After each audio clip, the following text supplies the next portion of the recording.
Welcome to the Bot Signal, your home for news and views about messenger chatbots.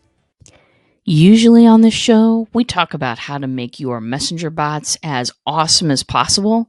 Today, let's flip to the other side of the spectrum and talk about bad bots. Now, why is it important to talk about bad bots? Why focus on this? Why not just focus on what you want it to be?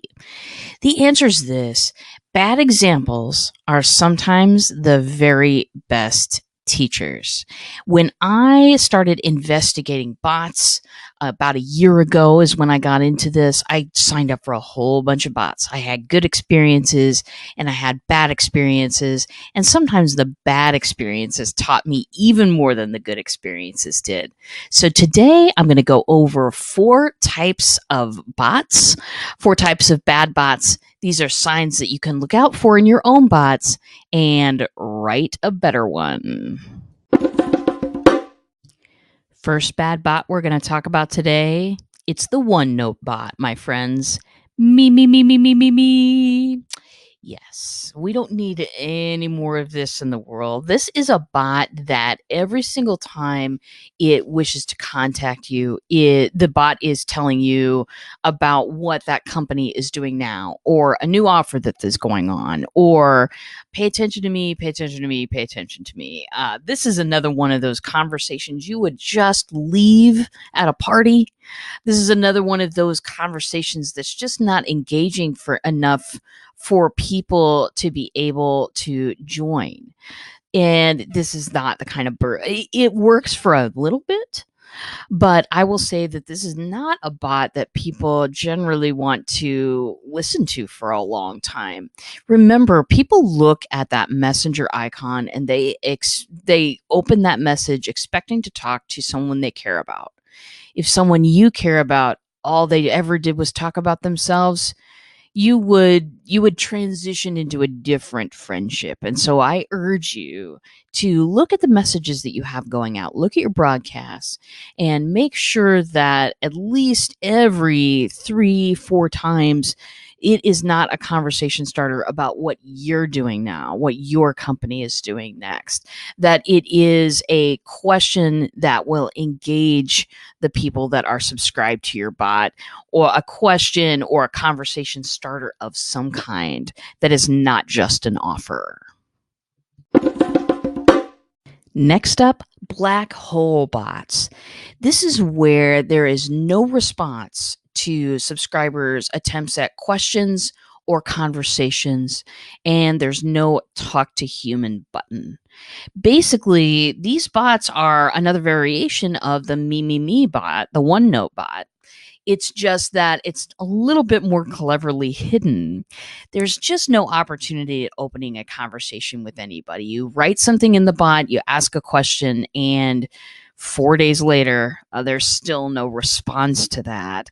That is really difficult from the subscribers' end of things, and for me, it's a real turnoff because I want to have a conversation. I want to make a connection in Messenger. I don't just want to find a new way to buy things. Listen, we all have plenty of ways to buy things. I'm not interested in necessarily getting into a transaction relationship with every single Messenger bot that I subscribe to. What I want to get is connection. What I want to have is a conversation. Allow your people to start conversations and ask questions. Put a talk to human button in there. Do not become a black hole bot. Another bad bot, the copy pasta bot. Yes, this is where someone has copied and pasted a different form of communication into a bot and sent it out into the world. For instance, bots that read like someone is sending you an email in your messenger. As tempting as it may be, when you are writing a bot, write a bot. Write something that is specific to the platform that you're on. It is like wearing a parka in the middle of summer in Nebraska. It just doesn't work out when you copy paste from other platforms, such as email, directly into a bot. Bot platform, there's a lot to understand. There's a lot to get right. It absolutely can be done, and anyone can do it with enough effort, but do make that effort. Another thing that people do with copy pasta bots is they copy something from someone else and send it out there and don't personalize anything. It doesn't sound enough like them to warrant a conversation. It sounds, these are usually quite generic sometimes, or they're completely off on the personality that the person who's sending them. Don't copy paste anyone else. Listen, the more of your personality you put in this, the better off you're going to be. Don't do a copy pasta bot, my friends. Write this yourself, and you will see the return on investment. Last up for today in the bad bot lineup, the Jeeves bot, my friends. This is a bot that is written in a way too formal manner, way too formal, way too impersonal. Sounds exactly like something somebody would have grabbed off of a website. Sounds exactly like your company's answering machine. These Jeeves bots are a real turnoff as well. And again, it's because of the platform you're writing for. People see the messenger icon, they expect to talk to somebody they care about. They expect to maybe laugh a little bit. They expect to let their hair down and relax a little bit.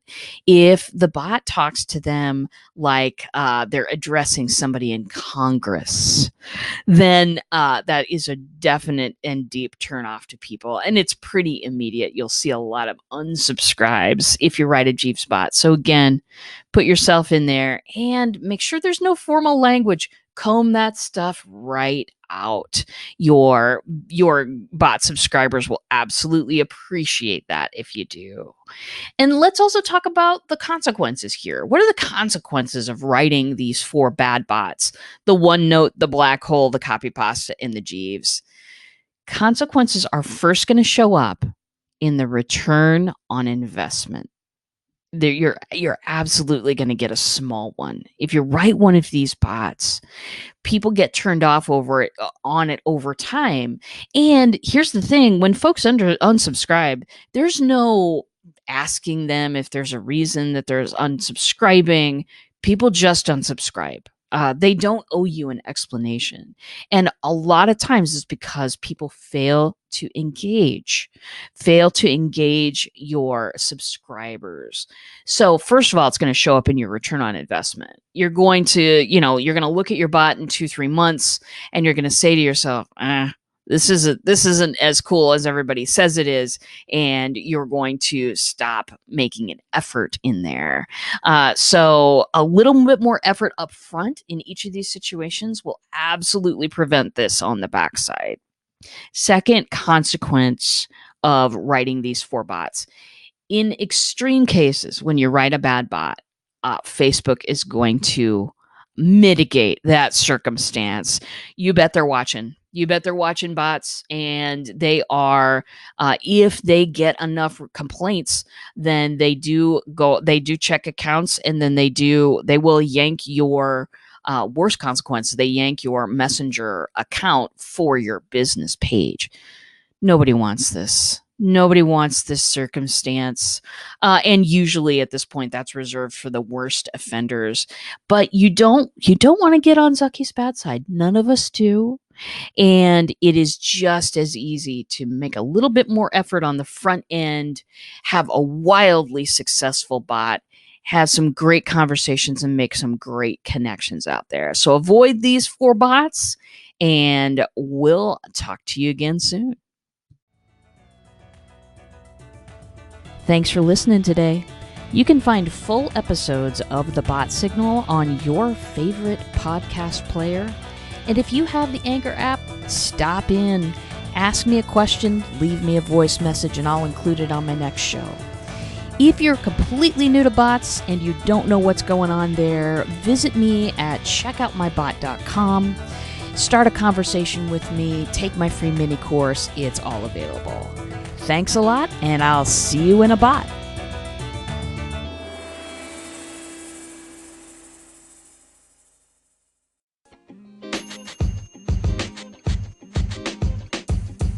The podcast you just heard was recorded with Anchor. If you want to make your own, download the Android or iOS app completely free from anchor.fm/podcast. That's anchor.fm/podcast.